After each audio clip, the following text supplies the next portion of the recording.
Hello, welcome to Young Valley Leaders, WDIY's newest monthly show featuring the upcoming movers and shakers in your backyard, making it happen for themselves and our community.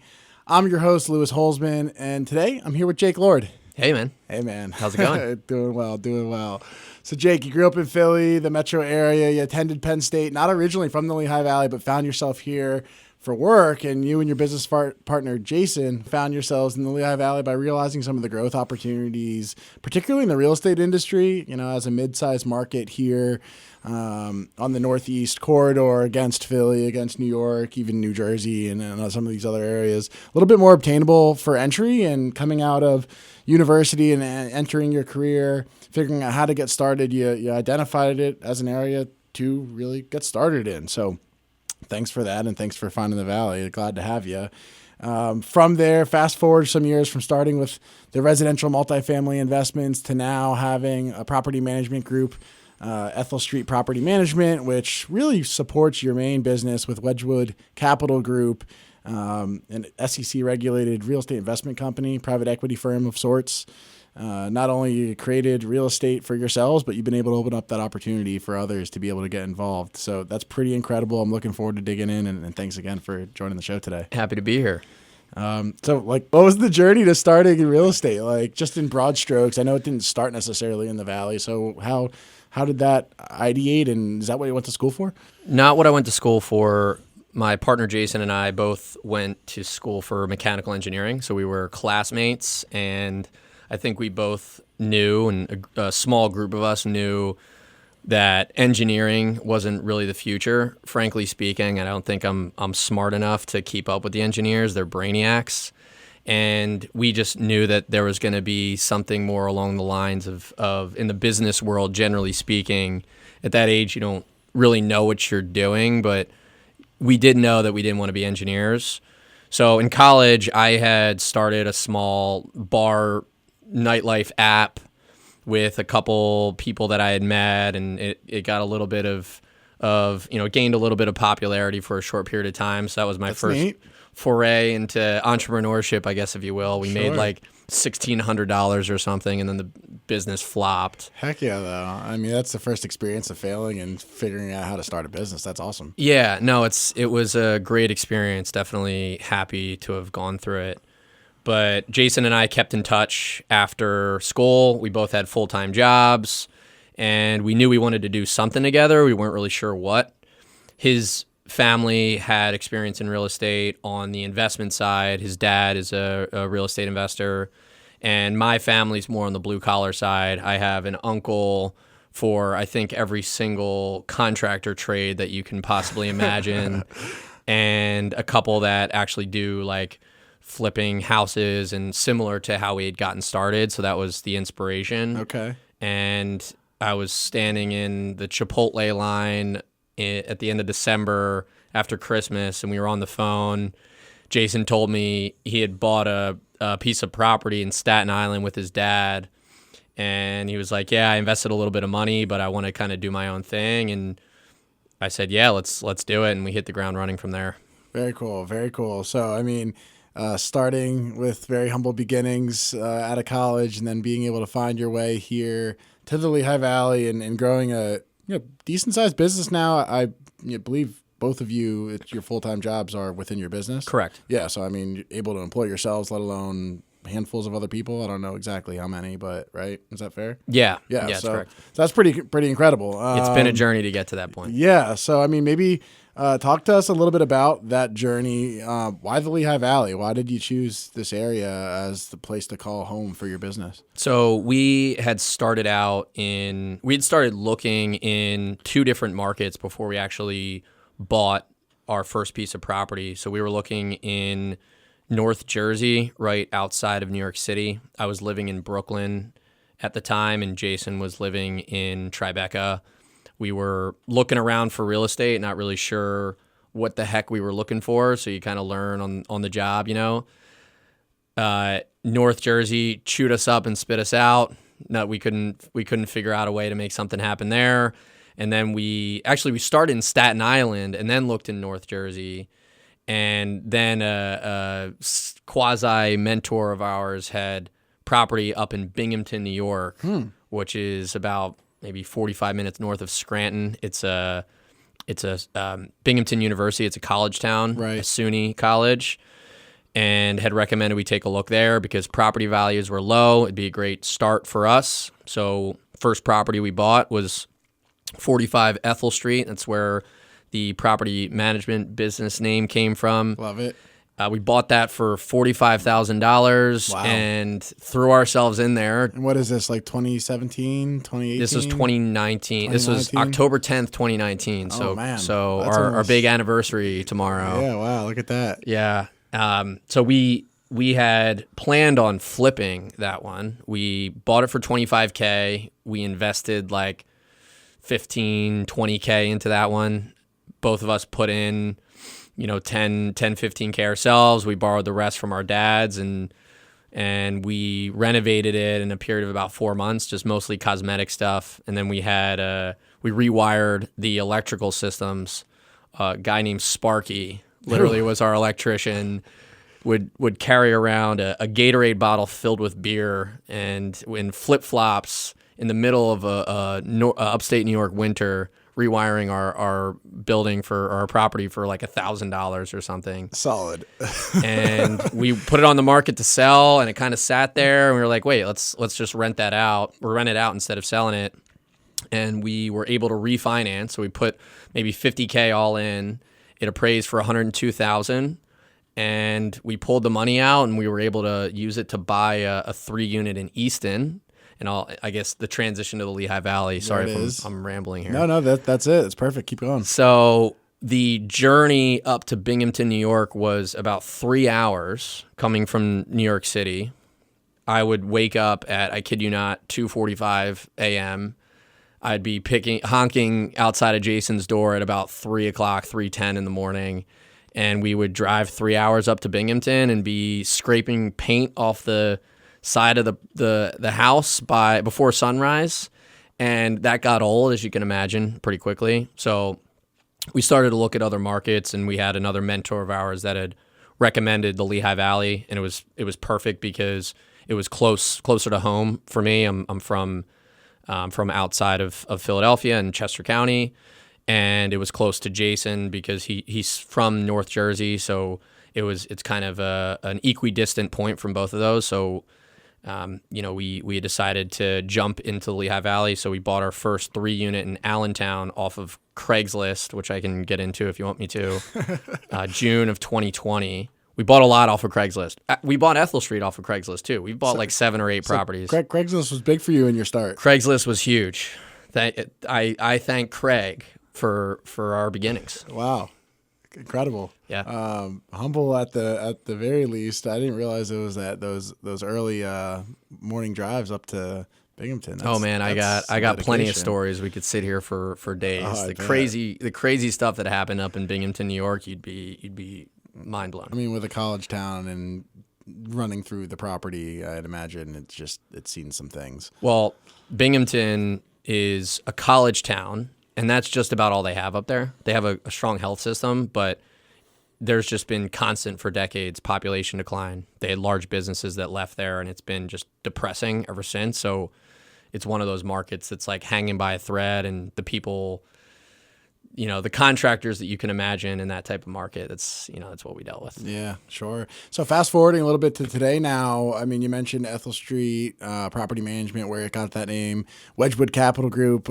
You said us something before we started here about how that name came to be and was kind of like complimentary to Ethel Street. So what's that story? But then what's the business now? Like, what type of product are you working with, and like how did the property management and private equity firm kind of work together? Sure. So speaking a little bit to Wedgewood, the name Wedgewood, we had painted 45 Ethel Street Wedgewood blue. So both business names take us back to our roots, remind us of where we came from. Maybe one day we'll go back and buy that property just to keep it, just to have it as a emotional keepsake. Yeah, exactly. Even though it's probably worthless at this point. But yeah, so what do we invest in now? So we had started in the small multifamily game. So again, investing in upstate New York, we had bought a 3-unit property in East Orange in North Jersey. And then we had our purchasing concentration was in the Lehigh Valley. We had bought most of what we had owned in the small multi space from one guy who owned a handful of properties on the 300 block of North 16th Street on the west end of Allentown. We bought just about all that he had there except a couple of buildings, and really cut our teeth in the ownership and management of what is really a hard Class C type of housing product that taught us a ton of lessons. The property management piece, we had fired 5 different property management companies in our short experience in real estate investing, a period of 2 or 3 years. That includes New York, North Jersey, and the Lehigh Valley. 5 different property management companies. It was just a struggle finding a company that we could work with, because generally speaking, it's a difficult business to provide a great service, especially in Class C, because there's so many maintenance issues that arise. The tenants are difficult to deal with. So they're busy running around dealing with those issues, and communication really breaks down. I think fundamentally that aspect of the business is really hard to execute on. And what we found was our property manager, the one running the business, was also chasing tenants down the street and picking up trash. And if they're doing those types of things, who's on the back end running the business? And that really frustrated us. It was the first thing to go was communication, and we felt a disconnect. So we had decided, we're sure that there's other landlords out there that are experiencing the same thing. And we wanted to, I guess, first just figure out a way to manage our own properties and then be able to solve that problem for others. There is a long-term strategy that we had there, and that strategy was ultimately leveraging our clients, our property management clients, to own more real estate, right? And we generally, that was the ultimate vision. We weren't sure how exactly it was going to play out. That was inspiration by Sam Zell. For anybody that's in the real estate game, they would know Sam Zell is a real estate icon, and he had a similar business model when he started out in the University of Michigan. He had taken on a bunch of property management of student housing and ultimately ended up owning that. Our strategy the way it played out is a little bit different, which I can speak to. But generally, it's starting to work out for us as we speak. So, transitioning from small multifamily to what we own now, the small multi was just way too much work. We weren't making any money from a cash flow perspective, and we had made a decent amount from an equity standpoint. We bought mostly in 2020 and 2021, and pretty much immediately after that, property values in this market and in many other markets across the nation jumped up quickly. You saw the drop in interest rates, and that increased property values. We took advantage of that, sold everything that we had owned, and we have since rolled that equity into what we now own and what we're purchasing, and that's more mid-size multifamily. And in Class A and B, and I'd say A to B plus is what we currently own now, and we are buying more of, and we intend to buy more of as time goes on. Ultimately, we would like to get into the large multifamily space as well, and we'll see geographically where that ends up. Sure. No, well, that's really exciting, and that's over a period. If the first purchase was in 2019, and we're sitting here in 2024, I mean, that's fairly quickly, right, to be able to get to where at least the next evolution of business where you're at now, and kind of growing 2 businesses side by side between property management and the investment firm. So doesn't feel quick. Maybe it seems quick, but it's definitely drug out if you're going through it. Well, every overnight success is at least 10 years. So, exactly. We're going to get back to Jake and Wedgewood's overnight success here in a little bit after we take a short break here. This is Louis Holzman here with Jake Lord of Ethel Street Property Management and Wedgewood Capital with Young Valley Leaders, and we'll chat soon. So jumping back in here, this is Louis Holzman with Young Valley Leaders and speaking with Jake Lord of Ethel Street Property Management and Wedgewood Capital Group. Talking about real estate investment, but really being able to build it from the ground up, not having much experience in the space, coming in right out of school and figuring it out, building two businesses simultaneously. Yeah, you mentioned that, in your early days, you found a lot of your deals on Craigslist, and then now you're looking at more of the Class A and maybe B plus type of product. I got to imagine Craigslist isn't a heavy hitter for you.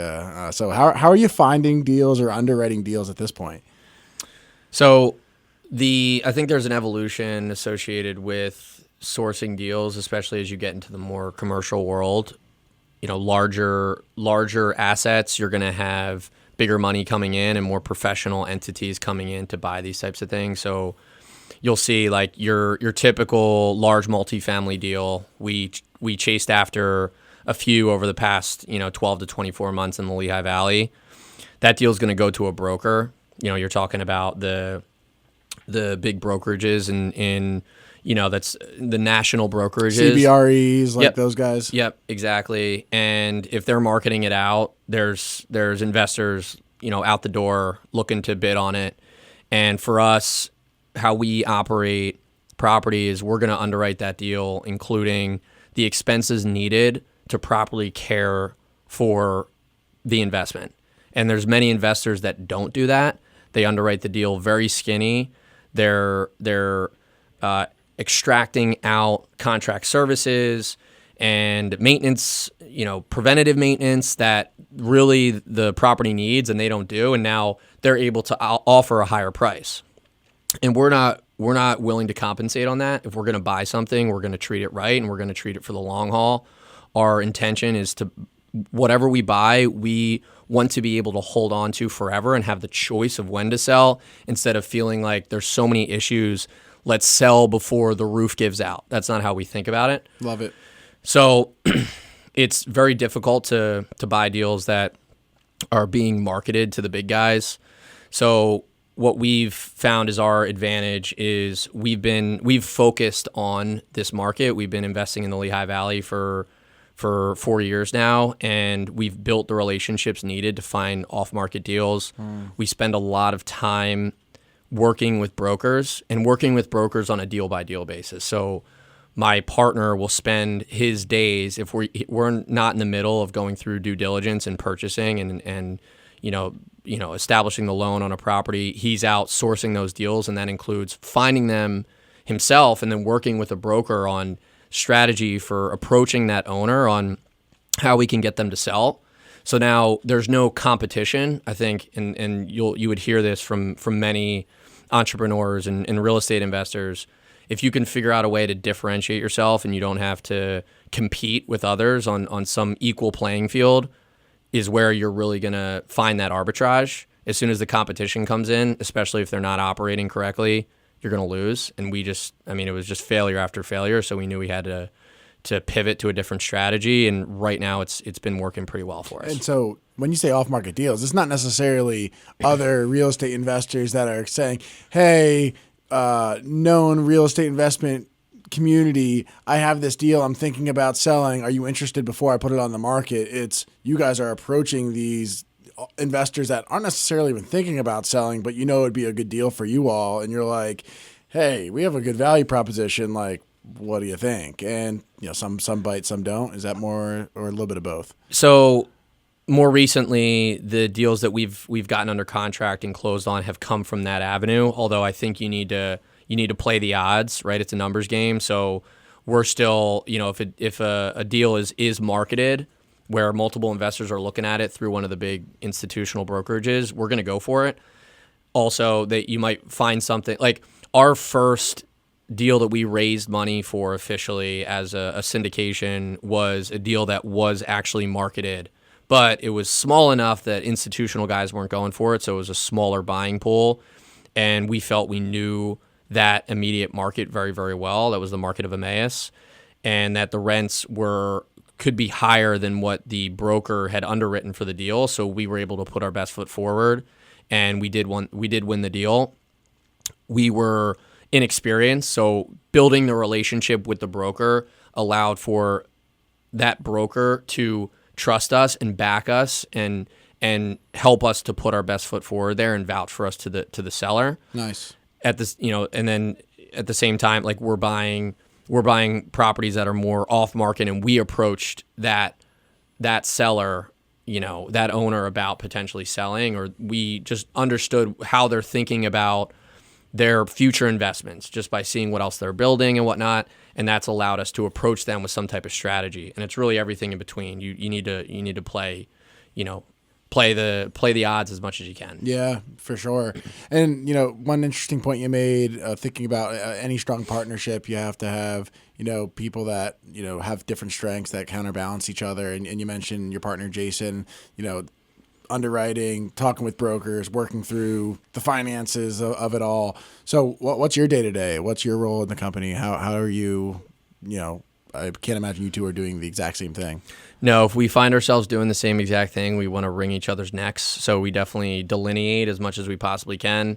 And I do want to say we also have a third partner, Josh, who's our head of finance. Nice. And I'd say our untitled head of HR as well. So he handles everything, compliance, taxes, making sure that we're properly accounting for everything from our property management business to our, each investment. Really keeping it above board. Exactly. Now, the role that I serve is on the operations side. So I run our property management business in all aspects, really, besides accounting, where I work, in tandem with Josh.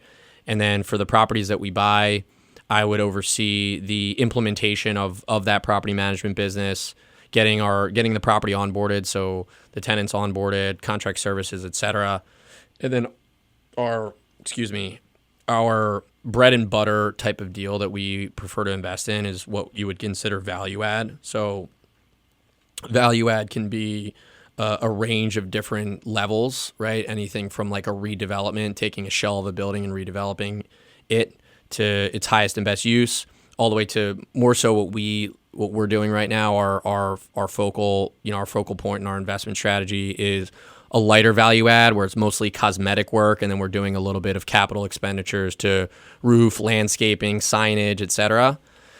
And I would oversee an additional part of my role is overseeing the implementation of that renovation strategy. So working with the contractors, picking finishes, overseeing the purchasing of materials and budgeting, and that trifecta of a partnership with Jason and Josh really works really, really well right now. Yeah, that's awesome. And that's clear to be able to scale in the ways that you guys have. So proud of you for that, man. Thanks. Genuinely. So kind of thinking about, the partnership and what it takes from a more value-based component, and you talk about buying the properties that you buy so they can last and like you actually care about them and want them to perform how they should and not just invest in and let it go to, for lack of a better term.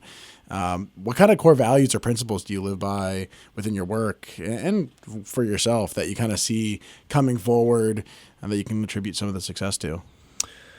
So in a market like the Lehigh Valley, I really think in probably any market where you enter that market and it feels big, and then as you get to know the players in the market, the pond shrinks. And what you recognize is there are a small number of players here, and everybody knows everybody, and everybody talks.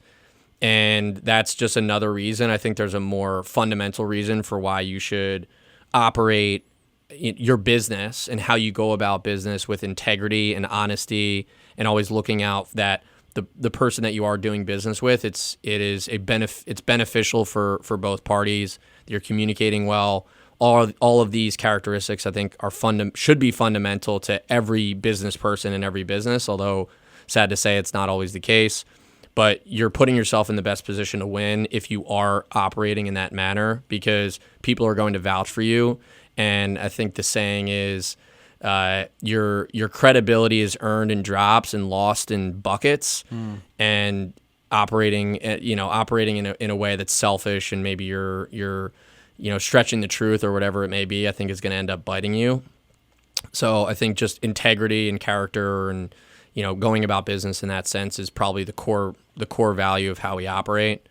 And then running a real estate investment the way it should be run, like I had mentioned before, properly operating it, preventative maintenance, taking care of landscaping, communicating with tenants and allowing providing a forum for them to communicate with us as well, that they want to stick around for the long term, and you're not seeing high turnover rates. It just makes your job a lot easier. Yeah, it's incredible values, and comes through on an individual basis, I'm sure, but certainly with everyone that you touch between partners and employees and your tenants, municipality workers, contractors, all of that. You try to work with people that kind of share some of those same values. It makes everything just go so much smoother. Keep those people close to vest. I think they are a little bit fewer and farther between than they should be, but if you find somebody that works well with you and operates in that manner, keep them close to vest and try and work with them long term. So how do you balance all this? I mean, work, family, play. I mean, you're working in a place that you don't necessarily live, so there's commute times involved with it all. I think Jason moved to the Valley, right?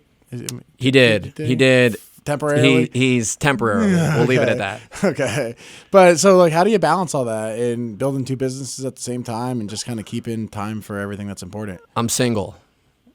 All right. Do I need to say anything else? No, that's fair. It makes gives more time to life. Makes life. I'm in the same boat, so yeah, I get you. Exactly. That's not intentional. I'd rather not be single. We don't need to get into my love life unless we want to switch over to some relationship podcast. We might need another 30 minutes. Yeah, another 30 days. But yeah, I think that allows for a decent amount of time to be spent focusing on the business. It's really, I'd say 24/7. I would say I do have a work-life balance, but you need to be prepared to be working on something at 10 p.m. or 6 a.m. or on Saturdays or Sundays. Sure. And then figuring out, okay, well, I just whenever you need to take time off based on what your family's up to, or your friends are up to, you can do that. But being prepared to work around the clock, especially in the beginnings, it's just there's a lot of investment here. I guess for anybody that's maybe thinking about investing in real estate, like how we started out was we had full-time jobs in New York City.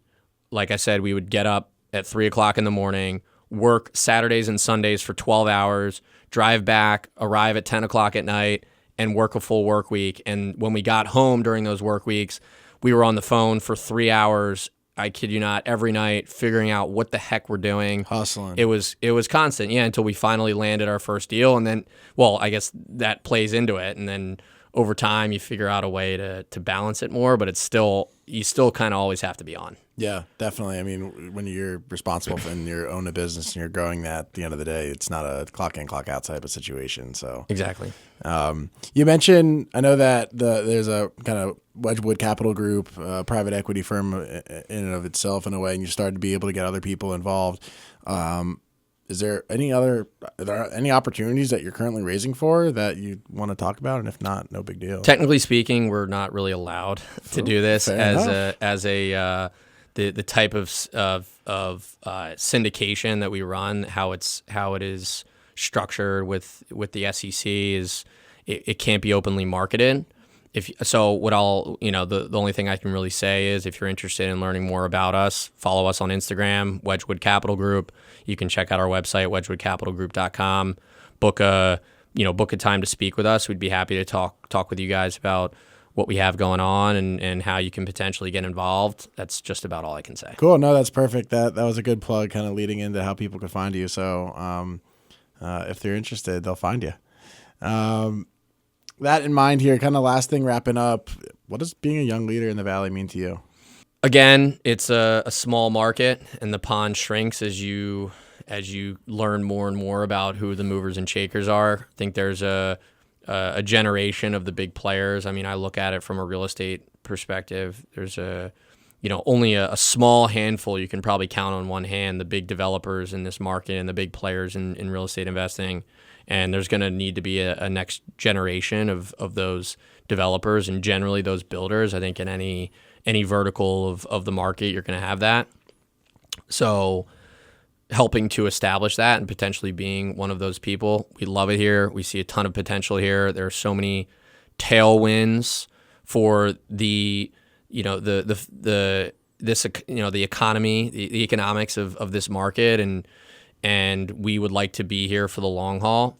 It is a smaller market, so we may find ourselves expanding ultimately, but at the end of the day, this will always be home. So we want to continue strengthening our network here and working with the people that are doing big things and, and adding value and contributing, whether it's from a business perspective or a philanthropic perspective, we want to be involved. So yeah, I think that's... Well, we're certainly happy to have you here. In order for the Valley to continue growing how it is, as much as it is important for people that are from here to be able to take advantage of the opportunities, it's equally as important for people like yourself to realize the Valley as an opportunist place for them to come and build their business, raise their family, whatever it might be. So great that you saw that, and it's been good getting to know you a little bit over the years. Before we close out here, any advice, final comments, words of strength, encouragement for our upcoming leaders that may be listening in?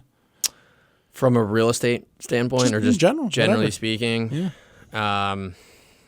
Words of advice.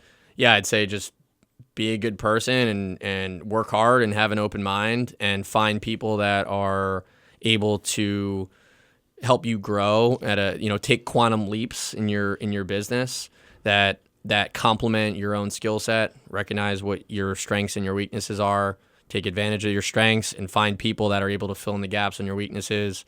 And we're all in this together. That's as cliche as that sounds. I think that's really it. I love it. I absolutely love it. Thanks for coming on the show today, Jake. It really has been a pleasure having you. That does it for episode 9 here in the books. The last episode, or the most latest episode, I guess, of Young Valley Leaders here. Big thanks to you again, Jake, for joining us and for bringing valuable insight into the world of real estate, the investment opportunities that we have here, and even in some of the project management and kind of the come up, if you will, on really just starting a small business. It's been a pleasure having you. We welcome any comments or feedback on the show that may come from any listeners here. You can find the show airing live monthly on WDIY 88.1 FM on the second Monday of each month at 6:30 p.m. and forever streaming with all other episodes on WDIY.org, along with Spotify, Apple Podcasts, NPR, and WDIY's YouTube and social media channels. A big shout out to some of the people making this possible. Lauren Matthews with an awesome logo, bringing the Young Valley Leaders brand to life.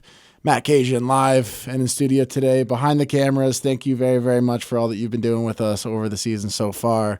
James, Seamus, and all the good folks at WDIY for giving us the time, the space, and the freedom to be able to bring the show alive and supporting efforts to disseminate across the website, YouTube, Spotify, Apple Podcasts, social media, NPR, and anywhere else that this may be finding its way home. Again, I'm Louis Holzman, your host of Young Valley Leaders on WDIY 88.1 FM, Lehigh Valley Public Radio. Thanks for tuning in, and until next month. Thanks for having me. I wasn't sure. Was I going to say something? No, that's good.